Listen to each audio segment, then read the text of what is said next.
اهلا بكم في الدرس الرابع من سلسله ازاي تعلم نفسك الانجليزي. ان شاء الله هنتكلم النهارده عن النطق او البرونسيشن.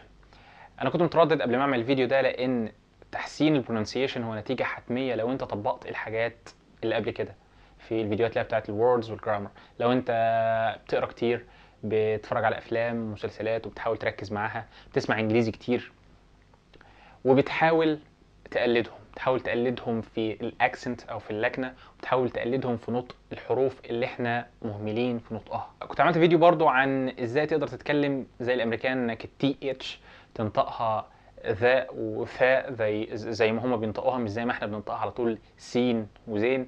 كمان الار والال انك تنطقهم زي ما هما بينطقوهم، مش زي ما احنا بننطقهم في اللغه العربيه عندنا. الحاجات ديت رغم انها بسيطه الا انها بتفرق كتير جدا جدا في النطق الصحيح للكلمات.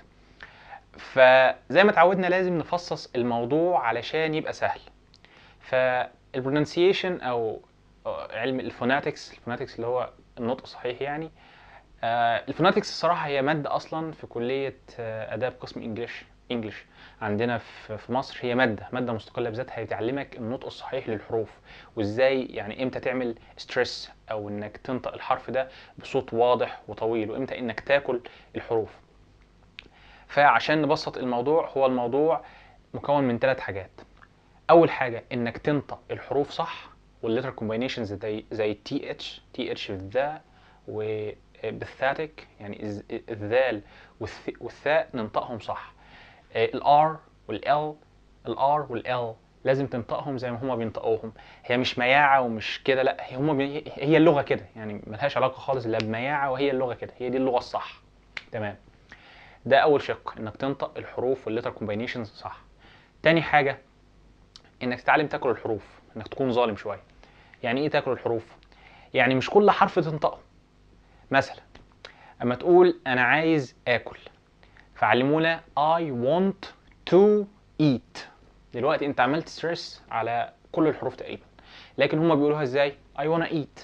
I wanna eat. wanna ديت هي اختصار ل want to. فلازم تتعلم انك تاكل الحروف، وده بيجي من السماع كتير، انك بتسمع كتير وبتركز، فبتلاقيه ما يقولش I want to، لا بيقول I wanna على طول كده. حاجات برضو زي واتساب، يعني دايما واتساب هي وات از اب، هما بيقولوها واتساب اللي هو كيف الاحوال، ازيك، اخبارك، بتاع يعني. فتنهم يختصروا في الموضوع لحد ما مثلا واحد يقول لواحد ايه صاب كده، بس صاب. فصاب ديت هي اختصار لواتساب. فلازم تتعلم انك تاكل الحروف. تالت شق عندنا هو الاسترس. ايه هو الاسترس؟ اما بيقول لك انك تعمل ستريس على حرف، انك بتنطق الحرف ده بصورة اوضح وبصورة اطول عن بقية الحروف اللي في الكلمة. يعني تعرفهم كده في الانجليزي stress is to pronounce the letter louder and longer. تمام. طيب مثال، علمونا من مضاعفات العشرة اللي هي 10 20 30 40 50 60 70 80 90. دول مضاعفات العشرة، وهم للأسف يعني علمونا بالطريقة ديت. لكن النطق الصحيح ايه؟ 10 20 30 40 50 60 70 80 90. لو لاحظت هتلاقي ان في تي في الاول وفي تي في نص الكلمات دي. التي اللي في الاول عليها ستريس فبتنطقها تي، التي اللي في النص ما عليهاش ستريس فبتنطقها دي، لان الدي هو اقرب حرف للتي.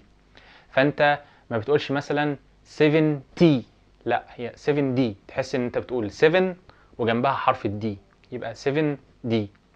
ده ببساطه يعني اللي اقدر اقوله. اول حاجه تنطق الحروف صح، حاول تعود لسانك انك تنطق الحروف صح. تاني حاجة حاول تاكل في الكلام زي ما هما بياكلوا في الكلام. حاول تحط ستريس على الحاجات وتاكل حاجات في النص كده، او تنطقها تنطق التي دي لو معلهاش ستريس وفي نص الكلام. ده مثال بسيط، ممكن تبحث عن الموضوع ده وتطور نفسك باستمرار اكيد. يعني انا مجرد بس بفتح لك ابواب وانت تتوكل على الله وتدوس. ده كان فيديو بسيط كده عشان يعني يلفت نظرك لأهمية البرونسيشن الصحيح للكلمات.